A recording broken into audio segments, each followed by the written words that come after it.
습니다. 할렐루야. 우리 함께 하나님께 찬송 드리겠습니다. 아브라함의 노래 우리 찬양 드리겠습니다.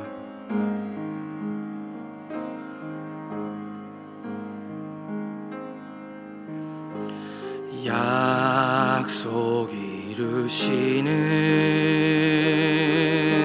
신실한 나의 주님,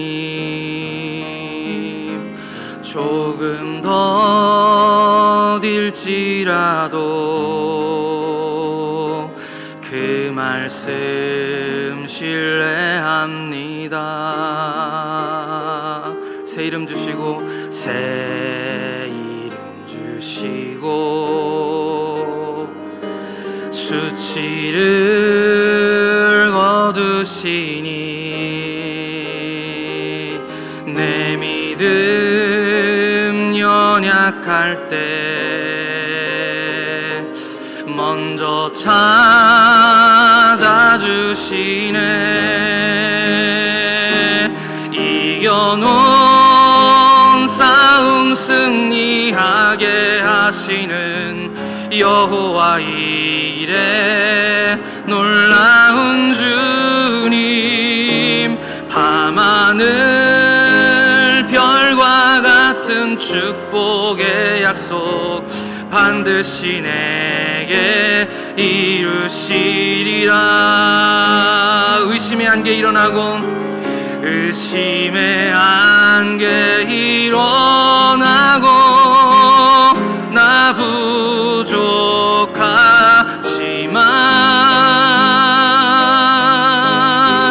믿음으로 담대히 서서 다시 한번 순종하여 주만 바라보리. 이겨놓은 싸움 승리하게 하시는 여호와 이레 나의 아버지, 밤하늘 별과 같은 축복의 약속 반드시 내게 이루시리라. 아멘. 우리 함께 기도드리겠습니다. 하나님 아버지, 은혜를 감사합니다. 하나님께서 우리에게 약속을 보여주시고 늘 찾아와서 우리에게 말씀하여 주시지만 우리의 믿음이 여전히 연약함을 하나님 고백합니다. 이겨놓은 싸움인데 하나님, 아직까지도 우리는 아버지 하나님 패배주의에 빠져 그냥 그 자리에 주저앉아 있음을 고백합니다. 하나님, 우리에게 믿음을 더하여 주시옵소서. 우리의 귀를 열어주시고 우리의 마음을 열어주시옵소서. 알지 못한 것, 보지 못한 것을 보게 하여 주시옵소서. 이 시간 말씀하여 주시고 듣는 시간 되게 허락하실 줄 믿고 감사드리오며 우리 구주 예수 그리스도의 이름으로 기도하옵나이다. 아멘. 할렐루야. 우리 주님의 이름을 찬양합니다. 여러분, 유레카라는 말을 들어보셨습니까? 유레카? 많이들 들어보셨을 것 같습니다. 이 말은 뜻밖의 것을 발견했을 때 외치는 그런 단어입니다. 아르키메데스가 외쳐서 유명한 말이죠. 그가 있던 나라인 시라쿠사라는 나라의 왕은 아주 훌륭한 왕관을 가지고 있었다고 합니다. 그런데 그 왕관을 가지고 소문이 돈 것이죠. 뭐냐면 이 왕관을 왕이 금을 줘서 제조하라고 했겠죠. 근데 금을 준 만큼 이 사람이 왕관을 만들었어야 됐는데 그 왕관이 다른 사람들 소문에 은으로 대체해서 만들었다라는 그런 소문이 돌기 시작한 것입니다. 그러니까 이 왕이 이제 그때 당시에 과학자였던 아르키메데스에게 이걸 물어본 겁니다. 이 문제를 좀 해결하라. 이 문제를 어떻게 해결해야 될지 당시 과학 수준으로 이해하지 못하고 잘 이거를 해결할 방법이 없어서 고민하던 중에 이 아르키메데스가 목욕탕에서 목욕을 하다가 이 목욕탕에서 물 넘치는 것을 보고서 이제 무게와 부피의 차이에 대해서 이해하게 된 것입니다. 그래서 그 목욕하던 그 아르키메데스가 물 넘치는 거 보고 갑자기 깨달아서 유레카라고 외쳤다라고 해서 이 말이 유명해졌습니다. 그리고 그 사람은 그때 나와서 자기가 옷을 입는 것도 잊은 채로 길거리를 돌아다니면서 유레카 유레카 이렇게 외쳤다고 합니다. 무언가 몰랐던 것을 깨달았을 때의 그 기쁨에 대해서 잘 이야기해주고 있는 것 같습니다. 이 유레카는 내가 알았다, 깨달았다라는 그런 말입니다. 우리 35차 완독작전이 이제 거의 끝나가고 있습니다. 네, 이쯤 되면 희비가 갈리는 것 같습니다. 기한이 다가오기 때문에 저도 어느 정도 좀 속도를 내서 빨리 읽느라고 빨리 읽어야지 끝내니까요. 그래서 왠지 깊이 묵상을 못하고, 물론 우리 완독작전의 뜻은 깊이 묵상한다는 의미는 아닙니다. 한 번을 빨리 읽으면서 전체적인 성경의 의미를 깨닫는 것, 그런 목적이 있는 것 같은데요. 그러다 보니까 속도에 맞추느라고 이게 잘 깨달아지지 못할 때가 있어서 가끔은 좀 죄송스러운 마음이 있습니다. 그러나 오늘 하나님께서, 성령께서 역사하셔서 성경을 읽는 그 순간순간에 하나님이 여러분들에게 감동도 주시고 깨닫게 되어서, 여기 아르키메데스가 깨달은 것보다도 더 큰 은혜들을 깨달아서 여러분들도 내가 깨달았다, 내가 알았다라고 외칠 수 있는 여러분들 되시기를 예수님의 이름으로 축원합니다. 오늘 말씀의 제목은 과연 여기 계시거늘 이라는 제목입니다. 과연, 이 야곱이 이야기하는 말입니다. 과연 하나님께서 여기 계시거늘 이라고 말했을 때 그 뒤엔 말, 여러분들 무슨 말인지 아십니까? 그 뒤엔 말은 내가 몰랐도다 이 말입니다. 내가 몰랐도다. 과연 여기 계시거늘 내가 알지 못하였도다. 그가 깨달은 것입니다. 무언가 깨달았을 땐 참 기분이 좋습니다. 휴대폰을 매일 만지고 쓰고 그렇게 하고 있는데, 이 휴대폰에는 많은 사람들이, 저도 마찬가지지만 아는 기능보다 모르는 기능이 더 많은 것 같습니다. 같은 전화기도 청년들이 쓰는 전화기는 제가 쓰는 전화기보다 기능들이 훨씬 더 많은 것 같고요. 가끔 권사님들이 저에게 오셔서 목사님 이거 어떻게 하는 거예요? 라고 물으시는데, 사실은 제가 뭘 다 아는 것처럼 말씀드리지만 저도 모르면 청년들에게 물어봅니다. 야, 이거 어떻게 하는 거야? 또 물어보고 또 배우면 또 그대로 쓰냐면 또 그게 아닙니다. 이게 손에 안 익으면 또 잊어먹고 맨날 또 물어보고 그럽니다. 대부분은 그냥 그렇게 잊어버리는데, 어떤 기능들은 배우고 나면 이렇게 쓰는 거를 여태 이렇게 쓰고 있었네, 여태 몰랐네 하는 그런 생각을 하게 됩니다. 써보니까 그게 기능을 안 쓴 거하고 쓴 거하고 차이가 너무 많이 나는 거죠. 어쩌면 야곱의 마음, 그 정도는 아니었겠지만 그런 마음이지 않았을까 생각합니다. 하나님이 여기 계시는 것을 내가 여태 몰랐네 하면서 그날 잠자고 일어나서 무릎을 탁 친 것입니다. 아마도 여기 야곱에 대해서, 야곱이 어떤 사람인지 모르는 분들은 없을 거라고 생각이 됩니다. 잠깐 말씀드리면 야곱은 이삭의 아들입니다. 쌍둥이 아들이죠. 이 쌍둥이 아들들이 엄마 리브가의 뱃속에 있습니다. 그런데 이 임신을 해서 두 태가, 그 쌍둥이가 뱃속에 있는데 뱃속에 난리가 난 겁니다. 심상치 않은 어떤 것을 느끼고 리브가가 이제 여호와 하나님께 물어보았다, 이렇게 성경에 나오고 있습니다. 그래서 말씀을 주시는 것이 창세기 25장 23절 말씀입니다. 한번 읽어보겠습니다. 창세기 25장 23절 말씀, 시작. 여호와께서 그에게 이르시되 두 국민이 내 태중에 있구나. 두 민족이 내 복중에서부터 나누이리라. 이 족속이 저 족속보다 강하겠고 큰 자가 어린 자를 섬기리라 하셨느니라. 아멘. 그 인생, 야곱의 인생과 에서의 인생이 그냥 이 말씀 속에 그냥 다 들어있는 것 같습니다.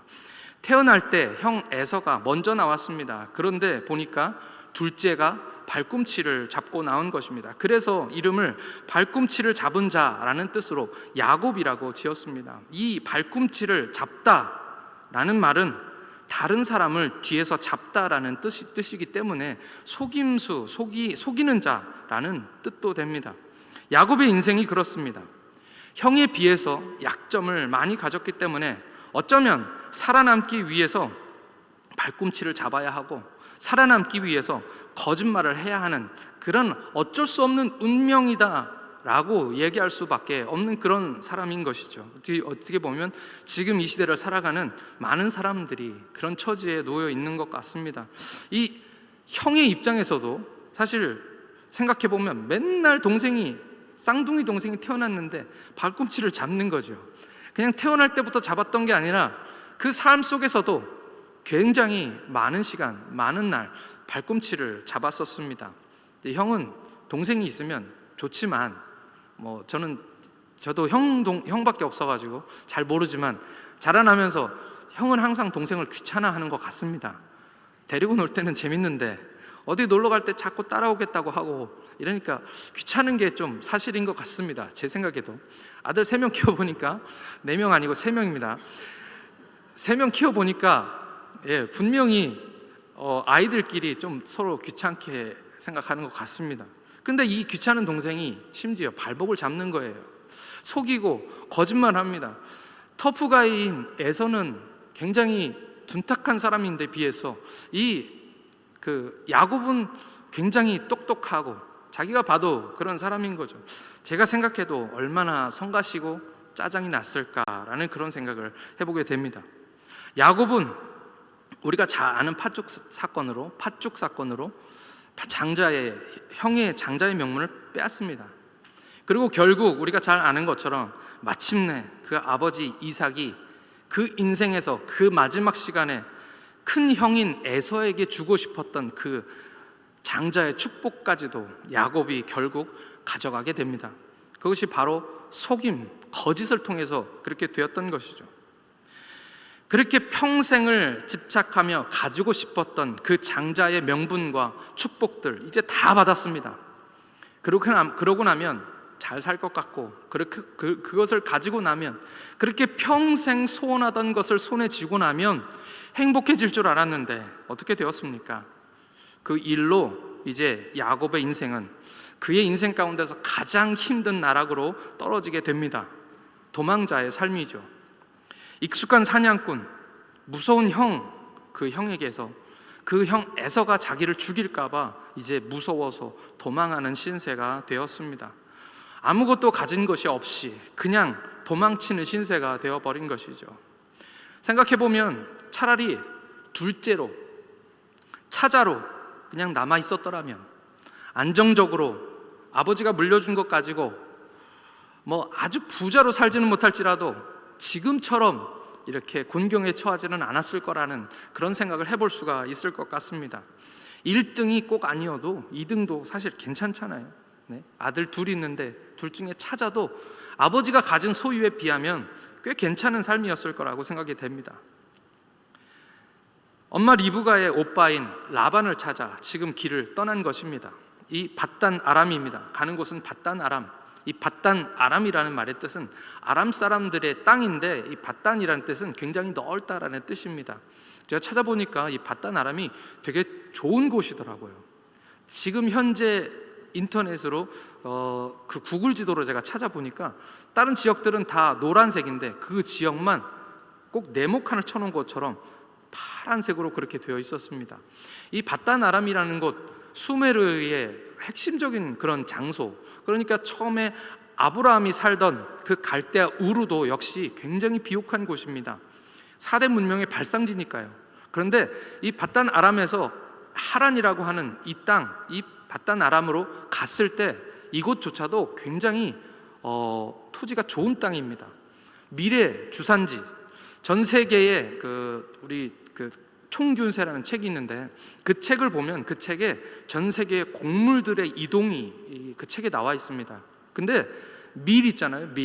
전 세계의 모든 식량의 대부분을 차지하는 밀과 쌀인데 쌀은 아시아 북부에서 나왔는데요. 이 밀은 이 밧단 아람이 주 원산지입니다. 그러니까 밀이 그곳에서 나왔기 때문에 세계로 퍼져나간 거죠. 누군가 밀을 재배하기 이전에 그냥 들판에 밀이 그냥 자라고 있었던 땅이 바로 이 땅, 하란 지역, 밧단 아람이라는 지역입니다. 그러니까 얼마나 잘 살 수 있었겠어요. 가만히 생각해 보면 하나님이 아브라함을 불러내시고 이 가나안 땅에 심으셨는데 제 생각에는 아브라함이 처음에 이 베델에 딱 들어와서 기근을 만났을 때 제일 처음에 떠올랐던 것이 갈대아 우르였을 것 같고요. 두 번째 떠올랐던 것이 이 하란 땅이었을 것 같습니다. 하나님 없어도 잘 살 수 있는 땅이죠. 그런데 그곳에 지금 이 한 번도 가보지 않은 그 길, 그 야곱이 지금 이 밧단 아람이라는 곳으로 올라가고 있는 것입니다. 가는 길이 쉽지 않은 길입니다. 한 번도 가보지 않은 길입니다. 사실은 야곱은 어떻게 보면 형처럼 터프가이, 사냥꾼이 아니어서 집에서 늘 있었죠. 집을 떠난 적이 한 번도 없는 그런 아들입니다. 그런데 그가 지금 혼자서 처음 가보는 길을 지금 홀로 걸어가고 있는 것입니다. 모험입니다. 하란이라고 불리는 이곳, 만약 지금 이 시대에 걸어서 바단 아람까지 가야 한다면 지금 국경으로 따지면 세 개의 국경을 지나야, 세 나라의 국경을 지나야 갈 수 있는 곳입니다. 거리로는 900km나 되는 곳이고요. 걸어서 갔기 때문에 하루 이틀 갈 수 있는 길은 분명히 아닙니다. 대충 한 달 정도 걸렸을 거라고 추정이 됩니다.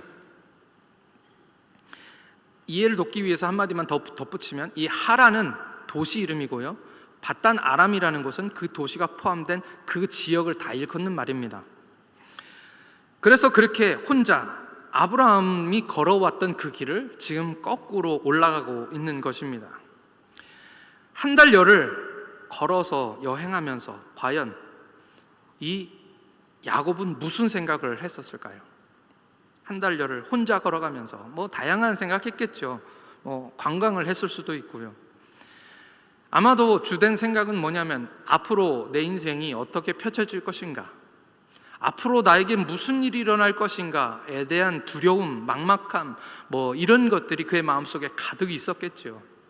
아무래도 어렸을 때부터 걱정 많이 하는 스타일, 늘 형과 경쟁하면서 내가 살아남아야 돼, 내가 좀 더 가져야 돼, 그러기 위해서 모든 수단과 방법을 동원했던 이 야곱의 입장으로 봐서는 적어도 무덤덤했던 에서와는 달리 걱정 많은 스타일처럼 이렇게 보여지는데요, 그가 그 하란 땅을 향해서 올라가면서 그가 무슨 머릿속에 생각했을까? 아마 걱정 많이 했을 것입니다. 삼촌은 어떤 사람일까? 우리 엄마 같은 사람이면 참 좋겠는데 삼촌이 나를 과연 받아주실까? 혹시 문전박대를 당하면 어떡하나? 제대로 찾아갈 수는 있을까? 내가 갔는데 이사 갔으면 어떡하지? 그런 생각도 했을 수도 있을 거예요. 제 생각에 그렇습니다. 제 생각이. 가는 길도 험합니다. 길을 잃을 수도 있고 어디가 어딘지 알 수 없어서 엉뚱한 곳으로 갈지도 모르고, 그런 상황 속에서 짐승을 만난다면, 또 내가 모르는 동네에 가는 것이기 때문에 어떤 짐승이 있는지, 어떤 맹수들이 나를 기다리고 있는지 알 수가 없습니다. 길가에서 도둑을 만나거나 강도를 당할 수도 있는 일이고요. 그렇게 그냥 강도를 만나서 죽임을 당한다면 그냥 허무하게 인생은 사라지게 될 것입니다. 아마 그의 마음속에 드는 생각들은 정말 별의별 생각이지 않았을까라는 생각이 듭니다. 먹을 것은 또 어디서 구하나? 오늘은 어떻게 끼니를 때웠는데 내일은 또 어떻게 하나? 그가 가진 것이 없기 때문에 두려움들은 더 심했을 거라고 생각이 됩니다. 먹는 거는 며칠 안 먹어도 살 수 있지만 이 물은 어떻게 합니까? 이 지역은 가문 지역을 한참 지나야 그래서 갈 수 있는 땅인데, 물 없으면, 물은 매일 마셔야 되는 거잖아요. 물이 없으면 그렇게 맨날 며칠을 허덕이면서 헉헉대면서 그렇게 물을 찾아 마셨을 것 같습니다. 우리는 상상할 수는 있지만 얼마나 많은 일들이 그 한 달여의 시간 속에 이 야곱의 인생 초짜인 이 야곱의 인생에 얼마나 많은 일들이 일어났는지 우리는 헤아릴 수 없습니다. 성경도 이야기하지 않고 있습니다. 아마도 그 어느 순간에는 이렇게 생각하지 않았을까요? 나 지금 뭐 하고 있나, 여기서 내가 지금 뭐 하고 있는 건가? 내가 가는 이 길은 진짜 옳은 길인가?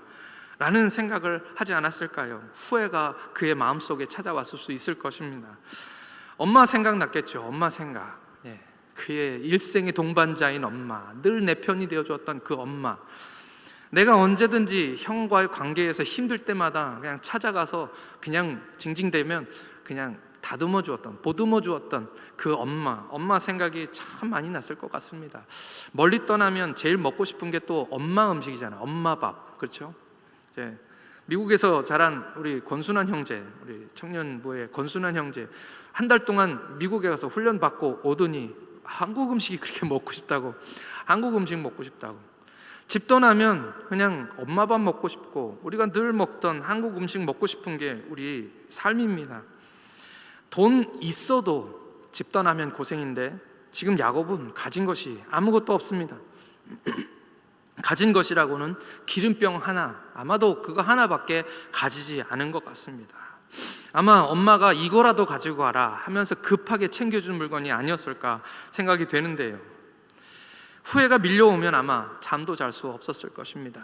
신세 타령도 하지 않았을까요? 왜 나는 지질이 복도 없이 동생의 막내로 태어나서 형은 저렇게 등치도 크고 힘도 세고 멋진데 나는 근육도 하나도 없이 삐짝 말라가지고 키도 작고 왜 나는 이렇게 생겨가지고 하는 그런 신세 타령, 왜 나는 지질이 복도 없이.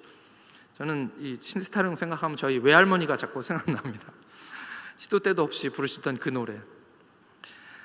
왜 나는 아무것도 없는 벌판에서 이렇게 힘들게 잠들어야만 하는가에 대한 그런 신세 한탄. 예수를 알지 못하는 사람들, 하나님을 모르는 사람들은 그렇게 살 수밖에 없습니다. 그런데 그런 어느 날, 그날 별로 특별한 날 아닙니다. 그냥 그러던 어느 날 주님께서 갑자기 찾아오셨습니다. 아브라함에게 찾아오셨던 그날처럼 그냥 평범한 날입니다. 아무 예고도 없이 예시도 없이 그냥 홀로 돌베개 베고 잠든 야곱에게 하나님께서 찾아오신 것입니다.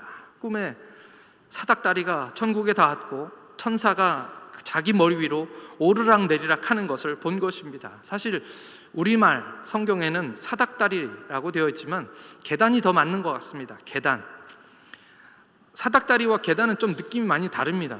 사닥다리는 이 옮겨 다닐 수 있는 물건이죠. 하지만 계단은 아닙니다. 계단은 그냥 거기에 늘 있었던 것 같은 그런 것이 바로 계단이죠. 그 계단 꼭대기에 여호와 하나님 서셔서 야곱에게 말씀을 주십니다. 먼저 자기소개를 하시고 계십니다. 자기소개. 하나님께서 나타나셔서 나는 누구다라고 말씀해 주시는 거죠. 왜냐하면은요, 야곱은 하나님을 만난 적이 없었거든요. 그래서 하나님 스스로 소개하십니다. 그게 바로 오늘 말씀 13절 말씀입니다. 13절 말씀 한번 같이 읽겠습니다. 13절 말씀 같이 읽겠습니다. 시작.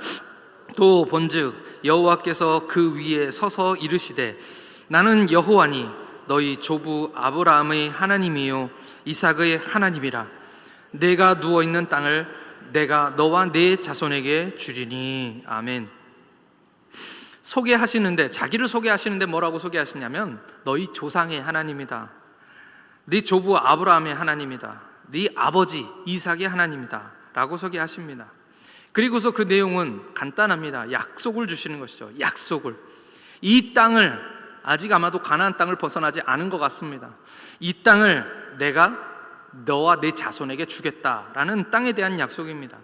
그리고 그 말 끝에 내 자손이 이 땅에 티끌같이 되어 퍼져나가 땅의 모든 족속과 땅의 모든 족속이 너와 내 자손으로 말미암아 복을 받게 될 거다라는 말씀을 주십니다. 이 말씀 어디서 많이 들어본 말씀이죠. 거의 비슷한 말씀 아브라함에게 해주셨던 그 말씀입니다. 15절 말씀이 저는 중요한 것 같은데요, 15절 말씀 같이 함께 읽겠습니다. 15절 말씀 시작. 내가 너와 함께 있어 네가 어디로 가든지 너를 지키며 너를 이끌어 이 땅으로 돌아오게 할지라. 내가 내게 허락한 것을 다 이루기까지 너를 떠나지 아니하리라 하신지라. 아멘. 내가 너를 어디를 가든지 떠나지 아니하겠다. 그리고 너를 이끌어서 이 가나안 땅으로 다시 돌아오게 하겠다. 내가 이 모든 것을 너에게 다 돌려줄 것인데 그때까지 내가 너를 떠나지 않겠다라는 약속을 지금 이 야곱에게 주고 계시는 줄 믿습니다. 아멘. 야곱이 몰랐던 것을 깨닫게 되는 순간입니다. 야곱이 몰랐던 것들을 깨닫게 되는 순간, 너희 야곱의 인생이 그 깨달음을 통해서 완전히 바뀌어지는 순간입니다.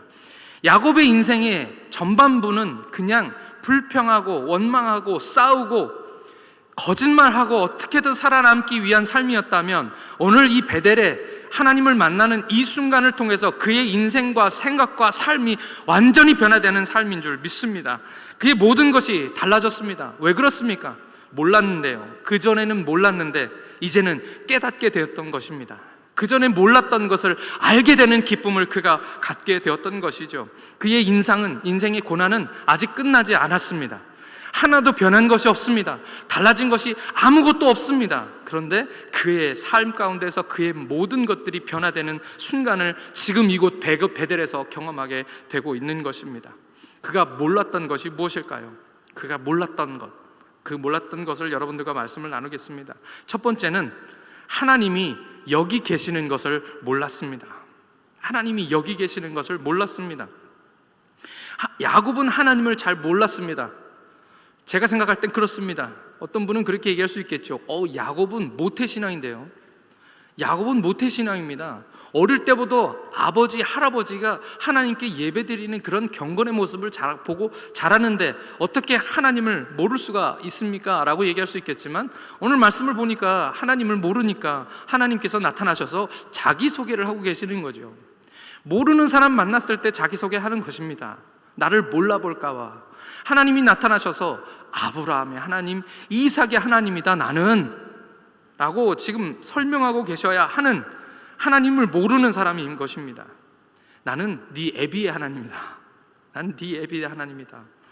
아마도 야곱은 이삭의 하나님, 아브라함의 하나님이니까 하나님이 지금까지 알고 있는 하나님이 이삭의 하나님, 내 아버지의 하나님이고 아브라함 내 할아버지의 하나님이니까 지금 가나안 땅에 이삭과 함께 지금 계시는 하나님이니까 내가 거기로부터 도망쳤을 때, 내가 거기로부터 나왔을 때 나는 혼자야 라고 생각할 수밖에 없었겠죠. 그 하나님은 지금 이삭과 함께 있으니까요.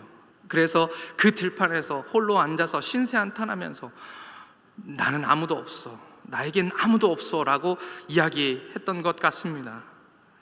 그리고 아무도 없기 때문에 돌베개 하나 베고 아마도 돌베개를 눈물로 적시며 그렇게 잠들었던 것입니다. 그런데 그런 그에게 하나님께서는 보란듯이 자기를 나타내셨습니다.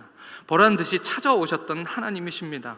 마치 원래 그 자리에 계속 계셨던 것처럼, 사닥다리가 아니라 돌로 된 계단처럼 든든하게 하나님과 나 사이가 연결되어 있고, 그 위로 하나님이 바쁘게 천사들을 몰아세우시면서 내가 모르는 중에 천사들을 통해 많은 일들을 이루고 계시는 그 하나님을 지금 보여주고 계시는 것이죠.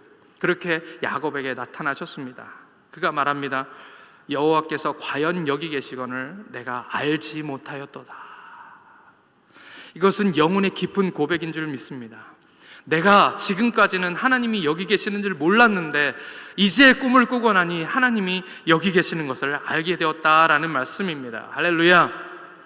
그가 뭐라고 말씀하고 있습니까? 아까 읽은 15절 말씀입니다. 내가 너와 함께 있어 네가 어디로 가든지 너를 지키며 너를 이끌어 이 땅으로 돌아오게 할지라. 내가 내게 허락한 것을 다 이루기까지 너를 떠나지 아니하리라 하신지라. 아멘. 아브라함과 야곱은 참 똑같은 것 같습니다. 아무 이유 없이, 예고도 없이 그냥 하나님께서 그냥 찾아오신 것입니다. 조건도 없고 야곱의 어떠함과 전혀 상관도 없이 그냥 하나님께서 이 야곱을 찾아오신 것입니다. 뭘 잘해서도 아니고요, 특별한 능력이 있어서도 아니고요, 남보다 좀 더 착하거나 그래서가 아닙니다. 오히려 그는 거짓말장이이고 도덕적으로 따져보면 올바른 사람이 아니었다라고 할 수 있을 것입니다. 보통이거나 아니면 보통 이하여도 좀 떨어지더라도 하나님은 그냥 이유 없이 찾아오시는 분이 하나님이십니다. 그렇게 찾아오셔서 우리에게 약속을 주시는 것이죠. 저와 여러분들도 마찬가지인 줄 믿습니다. 하나님이 조건과 이유 따졌다면 저는 구원 못 받을 것이었습니다. 조건과 이유가 있었으면 저는 하나님의 자녀가 되지 못했을 것입니다. 그런데 하나님이 그 이유 안 보시기 때문에 저에게 찾아오셨고 저를 만나 주신 줄 믿습니다. 그래서 저는 그것이 은혜라고 밖에 얘기할 수 없는 것이죠.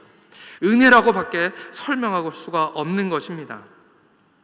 두 번째, 그가 몰랐던 것은 거기가 하나님의 집이라는 사실을 몰랐습니다. 그냥 벌판에 아무것도 없는 그곳이 하나님의 집일 수는 없지요. 그것이 사실입니다.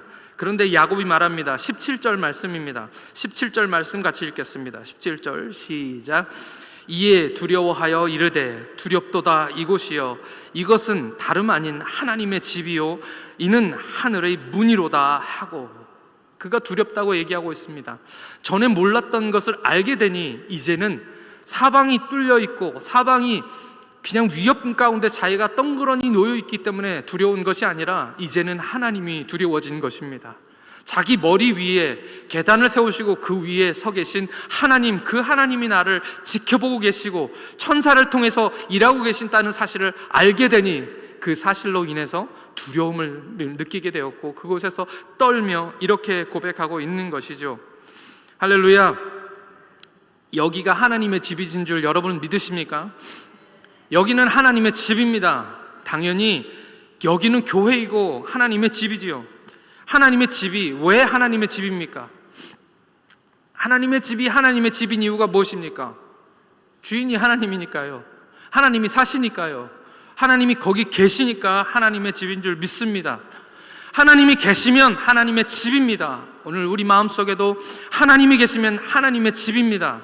마귀가 있으면 마귀의 집이겠지만 하나님이 계시면 하나님의 집인 줄 믿습니다. 그래서 높은 산이 거친 들이 초막이나 궁궐이나 내 주 예수 모신 곳이 그 어디나 하늘나라라는 그 찬송이 우리의 마음을 울리는 것이죠. 내 인생의 굴곡진 골짜기, 거기에서 하나님을 만나면 거기는 하나님의 집인 줄 믿습니다. 고난이 닥치고 위기가 오고 눈물 골짜기를 지난다 할지라도 그때에 거기서 주님을 만나면 거기가 하나님의 집인 줄 믿습니다. 여기가 하나님의 집인데 내가 몰랐도다. 시편 23편 6절 말씀, 우리가 외우는 말씀이죠. 그 말씀 우리가 잘 알고 있습니다. 내 평생의 선하심과 인자하심이 반드시 나를 따르리니 내가 여호와의 집에 영원히 거하리로다. 영원히 살리로다. 아멘. 여호와의 집이, 내가 여호와의 집에 살아서 인자하심과 그 선하심이 나를 따르는 것이 아니라고 성경에서 이야기하고 있습니다. 내가 여호와의 집에 살기 때문에 여호와의 선하심과 인자하심이 나를 따라다니는 것이 아닙니다. 그러면 무엇입니까? 여호와의 선하심과 인자하심이 나를 따라다니기 때문에, 그래서 내가 여호와의 집에 영원히 사는 것입니다. 할렐루야. 그렇지요. 이유가 없습니다. 왜 하나님의 선하심과 인자하심이 나를 따라다니시는지 이유 없습니다. 그냥 내가 들판으로 가면 들판으로 그 여호와의 선하심과 인자하심이 나를 따라오고요, 내가 아골골짝 빈들에 가도 여호와의 선하심과 인자하심이 나를 따라다니기 때문에 거기는 하나님의 집이 되는 줄 믿습니다. 세 번째는 야곱이 몰랐던 것, 세 번째는 야곱은 하나님이 나의 하나님이라는 것을 몰랐습니다. 하나님께서 그에게 오셔서 약속 주시고 말씀 주시고 함께 하시겠다고 약속 주시니까 그제서야 그가 고백하는 말입니다. 오늘 말씀 뒤에 나오는 오늘 읽은 말씀은 아닌데요, 창세기 28장 20절에서 21절 말씀입니다. 창세기 28장 20절에서 21절 말씀 같이 읽겠습니다. 시작. 야곱이 서원하여 이르되 하나님이 나와 함께 계셔서 내가 가는 이 길에서 나를 지키시고 먹을 떡과 입을 옷을 주시어 내가 영원히 아버지의 집으로 평안히 아버지의 집으로 돌아오게 하시오면 여호와께서 나의 하나님이 되실 것이요. 아멘. 그제서야 하나님이 느닷없이 나타나셔서 약속 주시고 나니까 그제서야 여호와 하나님께서 나의 하나님이 되실 것이라고 고백하고 있습니다. 무슨 지금 거래하는 것도 아니고요, 느낌은 그런 느낌입니다. 하나님, 나 도와주셔서 나 다시 아버지 집에 돌아오게 하시면 하나님은 내 하나님 되실 것입니다. 하나님 보실 때 생각이 어땠을까요? 내가 네 하나님 되는 게 무슨 조건이냐, 이런 생각 하시지 않았을까요? 그러나 하나님은 분명 기뻐하셨을 것이라고 믿습니다. 나의 하나님 되실 것이라고 고백하고 있습니다. 신앙생활을 습관적으로 하는 사람들, 그런 사람들 중에 많은 사람들 나의 하나님으로 고백하지 못할 때가 많습니다. 우리 교회 목사님 설교하시고 목사님이 믿음이 좋아 보이시고 그 말씀 들으면 내가 좀 믿음 있어 보이니까 그냥 목사님의 하나님, 그 목사님의 하나님을 믿는 사람도 있고요, 저같이 어릴 때 교회 안 가면 엄마가 맴매를 들고 무섭게 하니까 그냥 그게 무서워서 교회를 쫄랑쫄랑 왔다 갔다만, 시계추처럼 왔다 갔다만 하다가 그렇게 나의 어머니의 하나님, 나의 아버지의 하나님, 어떤 분의 간증을 들어보니까 어머님 돌아가시면서 유언하셨대요. 주일 성수 꼭 해라. 그래서 예수님 잘 모르지만 그냥 엄마가 그렇게 얘기하니까 나는 주일 성수 꼭 합니다 라는 그런 신앙도 있지요. 아직도 우리 자녀들 중에서는 하나님을 내 아버지로, 내 하나님 아버지로 고백하지 못하는 사람들이 있지 않습니까? 저는 그 어느 날 어느 때에 우리 주님이 찾아가셔서 야곱과 같은 인생을 살고 있는 우리 자녀들에게, 우리 주위에 있는 분들에게 어느 날 어느 시에 느닷없이 이유 없이 우리 주님이 찾아가셔서 그 마음 두드리시고 나의 하나님으로 고백하는 날이 오게 될 줄 믿습니다. 그렇게 되시는 저와 여러분들 되시길 축복합니다. 야곱은 전에 몰랐던 것을 깨닫게 되어질 때 깜짝 놀랐습니다. 그냥 놀란 것이 아니고요, 아주 깜짝 놀랐습니다. 하나님을 만난 사람들이 그렇습니다. 그리고 나서 잠에서 깨어서 돌멩이 하나를 가져다가 자기의 가진 전부를 할 수 있는 그 기름병을 온통 부어버립니다. 당시 기름은 비싼 것입니다. 값진 것입니다. 그 기름을 돌 위에 그냥 허비한 것이죠. 버린 것입니다. 왜 그랬을까요? 누가 봤으면 벌떡 일어나서 아니 제정신이냐고 그랬을 것입니다. 아니 제정신입니까? 아니 그것을 왜 바닥에 부어버립니까? 라고 물어봤겠죠. 자다가 벌떡 일어나서 이 야곱이 멍하게 앉아있더니 갑자기 주섬주섬 기름병을 꺼내가지고 그 돌멩이에다가 부어버린 것입니다. 가진 것의 전부를 부어버린 것이죠. 주님 만난 사람들이 그렇습니다. 죄 많은 여인, 얼마나 성경에서 얼마나 죄가 많으면, 무슨 죄를 지었는지는 모르지만 얼마나 죄가 많으면 이 여인은 성경에서 그냥 죄 많은 여인으로 소개되고 있습니다. 그 여인이 순전한 나도 옥합을 깨서 예수님의 발에 모두 부어버립니다. 수많은 사람들이 무슨 짓이야 라고 생각했을 텐데 그녀는 그냥 그것을 다 부어버립니다. 가진 것에 전부를 들였던 두렙돈, 가난한 과부도 마찬가지입니다. 성경에는 그런 사람들이 많이 나옵니다. 그러더니 그가 뻘떡 일어나서 선언합니다. 이제 여기는 베델이야, 하나님의 집이야. 원래 그곳의 이름은 루스입니다. 루스. 그 말은 무엇입니까? 모든 사람들이 다 그것을 루스라고 알고 있었다는 것이죠. 아무도 그 땅이 다른 이름이 있다고 상상하지도 않고 그 이후로도 아무 일도 일어나지 않은 겁니다. 근데 본 사람도 없는데, 아무도 없는데 그냥 혼자 자다가 일어나서 여기는 베델이야라고 얘기하는 것이죠. 가령 제가 여기서 사무실에 앉아 졸다가 벌떡 일어나가지고 바깥으로 뛰어나가서 여기는 이제 안정지가 아니야, 강남이야 라고 얘기한다면 바보짓이죠. 아무도 그렇게 들은 사람도 사실 없고요, 증인도 없습니다. 근데 우스꽝스러운 일이긴 한데 지금 여기 성경에서는 거창하게 얘기하고 있지만 어쩌면 굉장히 우스꽝스러운 일입니다. 여기는 베델이야. 그러나 달라진 것은 아무것도 없지만 그냥 얘기하는 것입니다. 믿음의 고백입니다. 나와 하나님과만 아는 약속이죠. 나의 삶은 주님 손에 있습니다. 나의 미래는 주님 손에 있습니다. 나의 모든 것은 다 하나님의 것입니다. 있습니다 라고 고백하는 고백인 줄 믿습니다. 지난주 영어 예배 때 제가 11조에 대한 설교를 했습니다. 그때 했던 질문이 있습니다. 똑같은 질문을 여러분들에게 드린다면 여러분, 하나님이 주신 10분의 1이 하나님 것이라는 거 여러분 믿으십니까? 그때도 여기 계신 분들도 다 yes라고 대답하셨습니다. 우리 11조는 다 하나님의 것이죠. 그래서 우리가 구별해서 드리는 것입니다. 그러면 제가 또 물었습니다. 나머지 9은요? 그 나머지 9은 내 겁니까? 라고 제가 물었습니다. 그랬더니 사람들이 뭐라고 대답했을까요? 아닙니다라고 대답하셨습니다. 그렇죠? 11조 10개 중에 하나 구분해서 하나님께 드렸는데 그것 하나님 거 맞는데 나머지 9은 이제 내 것이요, 가져도 되죠. 내가 내 마음대로 써도 되고요. 믿음의 사람들은 아니라고 대답하셨습니다. 이것도 다 하나님의 것이라고요. 그러면 가만히 생각해 보면 수지 맞는 일 아닙니까? 11조를 드렸는데 사실은 9을 하나님 주신 것입니다. 네. 이거 굉장히 남는 장사죠. 네. 누가 열의 9을 남깁니까? 하나님이 우리에게 모든 것을 주셨습니다. 11조도 하나님의 것입니다. 주일 성수하고 주일날 한두 시간 예배 드린다 해서 나머지 시간이 다 내 거 아닌 줄 우리는 다 알고 있습니다. 우리의 삶은 다 하나님께로부터 왔고, 우리의 삶은 하나님 없으면 설명되지 않고, 우리의 삶은 하나님 없으면 아무것도 아닌 삶입니다. 그것을 고백한 것이 바로 11조인 것이죠. 이 야곱이 하나님 앞에 서원하여 드린 이 11조의 고백은 나의 삶은 다 하나님의 것입니다 라는 고백인 줄 믿습니다. 이제 야곱이 그 몰랐던 것을 깨닫고 기뻐서, 아무것도 아닌 행동이었겠지만 그 인생에서 가장 중요한 행동, 기름병을 부어드리며 하나님과 약속을 했습니다. 여러분, 야곱의 그 기쁨을 아십니까?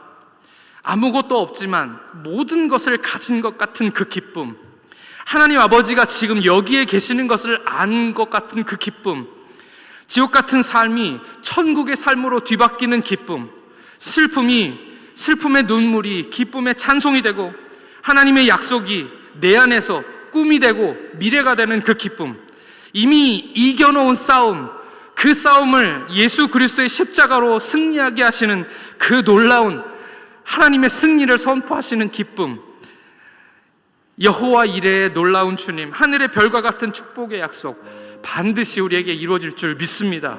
그런 믿음이 저와 여러분들에게 있기를 축복합니다. 오늘 이 찬양은 아브라함의 찬양이지만 야곱의 찬양인 것 같습니다. 우리 이 찬양을 다 같이 하나님께 마음을 가지고 올려드리겠습니다. 약속 이루시는 신실한 나의 주님, 조금 더 딜지라도 그 말씀 신뢰합니다. 그 말씀 신뢰합니다. 새 이름 주시고, 새 이름 주시고, 수치를 거두시니 내 믿음 연약할 때, 내 믿음 연약할 때, 아멘. 먼저 찾아주시네.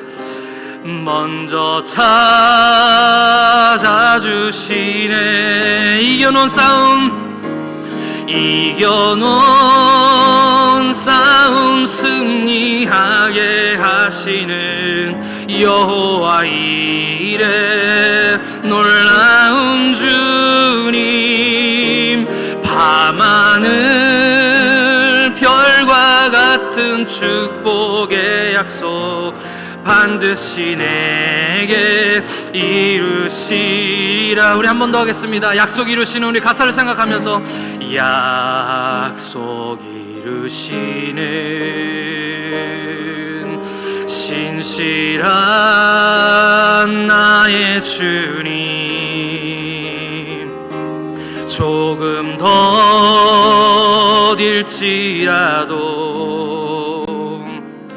그 말씀 신뢰합니다. 새 이름 주시고,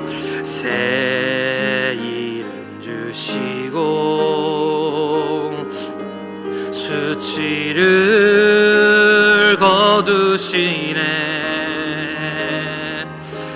내 믿음 연약할 때 먼저 찾아주시네. 이겨놓은 싸움 승리하게 하시는 여호와 이레 놀라운 주님, 밤하늘 별과 같은 축복의 약속 반드시 내게 이루시리라. 의심의 안개 일어나고, 의심의 안개 일어나고, 나 부족하지만 믿음으로 담대히 서서 다시 한 번 순종하여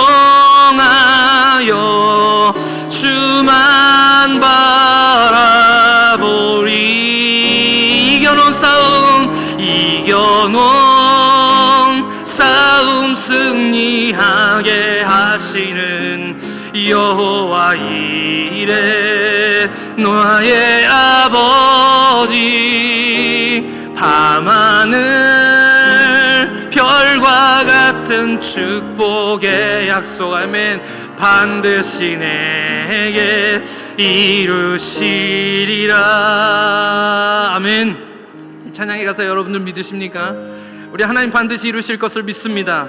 이 시간 다 같이 함께 기도드리겠습니다. 이 시간 기도할 때 하나님, 지금까지도 알지 못했던 것을 깨닫게 하여 주시옵소서. 머리로는 알고 있었는데 마음으로는 깨닫지 못했습니다. 하나님, 지금 여기 계셔서 나와 함께 하시는 것, 나에게 힘 주시고 능력 주셔서 믿음이 없어 두려워 떠는 우리의 죽어있는 믿음을 깨워주시옵시고, 교회에만 계시는 하나님이 아니라 내 일상에서 나와 함께 하시는 하나님, 나의 삶의 힘든 현장에서 함께 하시는 하나님, 나와 병상에 함께 계시고 나의 고통한 자리에서 나를 붙들어 주시고 내가 있는 어느 곳에든지 계시며 나를 깨닫게 하시고 믿게 해주시옵소서. 우리 다 같이 하나님께 주여 크게 한번 부르시고 우리에게 깨닫게 해달라고 다 같이 하나님께 기도하시겠습니다. 주여. 아버지 하나님, 은혜를 감사합니다. 아버지 하나님, 우리는 연약하고 부족합니다. 아버지 하나님이여, 야곱처럼 아버지 하나님이 주신 약속을, 아버지의 하나님, 이 아버지의 하나님, 이삭과 아버지 하나님 아브라함의 하나님 이론을 알고 있었지만 하나님, 내 마음속으로 나의 하나님으로 깨닫지 못해서 그 약속이 내 것이라고 생각하지 못했던 이 연약한 모습을 용서하여 주옵소서. 하나님, 오늘 이 시간 아버지 하나님께서 주시는 그 말씀이 아버지 하나님 우리 삶 가운데 두드리시고 만지시고 치료하여 주시어서 우리 삶의 변화가 나타나게 하여 주시고 믿음으로 승리하게 하여 주시옵소서. 하나님, 믿음으로 이겨낼 수 있도록 도와주시옵소서. 힘든 삶 가운데서도 하나님이 살아계심을 우리가 믿고 알게 하여 주시옵소서. 하나님의 능력을 경험하게 하여 주시옵시고, 하나님이 이미 이겨놓은 싸움이라고 말씀하시고 이미 우리에게 주신 약속이라 말씀하셨사오니 그 말씀을 믿고 붙드는 우리의 믿음이 될 수 있도록 하나님 허락하여 주시어서 아버지 하나님, 다가오는 미래가 두렵지 않게 하시고 아버지 하나님, 다가오는 것들이 아버지 하나님의 두려움이라 할지라도 고난이라 할지라도 이겨내는 믿음의 믿음이 다 될 수 있도록 하나님께서 역사하여 주시옵소서. 하나님 아버지, 하나님이 과연 여기 계시는데 우리가 몰랐습니다. 하나님의 나의 어려운 삶 가운데 나와 함께 계시는 것을 내가 몰랐습니다. 하나님이 남편의 아픈 병상에 힘들게 수발하고 있을 때 거기 계시는 것을 내가 몰랐습니다. 자녀들이 나의 속을 썩일 때, 그 가슴을 쥐어짤 때 그 자리에 계셨음을 내가 몰랐습니다. 재정적으로 어려워서 당장 어떻게 해야 될지 알지 못하는 그 곤경 가운데 있을 때에 하나님 거기 계시는 것을 내가 몰랐습니다. 하나님, 어떻게 할지를 몰라 눈물을 흘리며 하나님 주님께 소리질러 기도하고 있으면서도 하나님 그 자리에 나와 함께 하시는 것을 내가 몰랐습니다. 교회에서 예배 드릴 때 주님 만나고 기쁨으로 찬양 드리지만 홀로 짐에 있을 때, 병상에 있을 때 아버지 하나님 거기에 계시는 하나님을 자꾸만 잊어버릴 때가 많습니다. 직장에서, 일터에서, 가정에서, 우리가 있는 어디에나 주님이 과연 여기 계심을 알게 하여 주시옵소서. 지금도 몸이 아파서 온라인으로 주님 예배 나오지 못하고 예배 드리는 분들이 계시는데 하나님, 찾아오시는 은혜를 알게 하여 주시옵소서. 믿음을 더하여 주시옵소서. 오늘 우리에게 은혜 주심을 감사드리오며 우리 구주 예수 그리스도의 이름으로 기도하옵나이다. 아멘.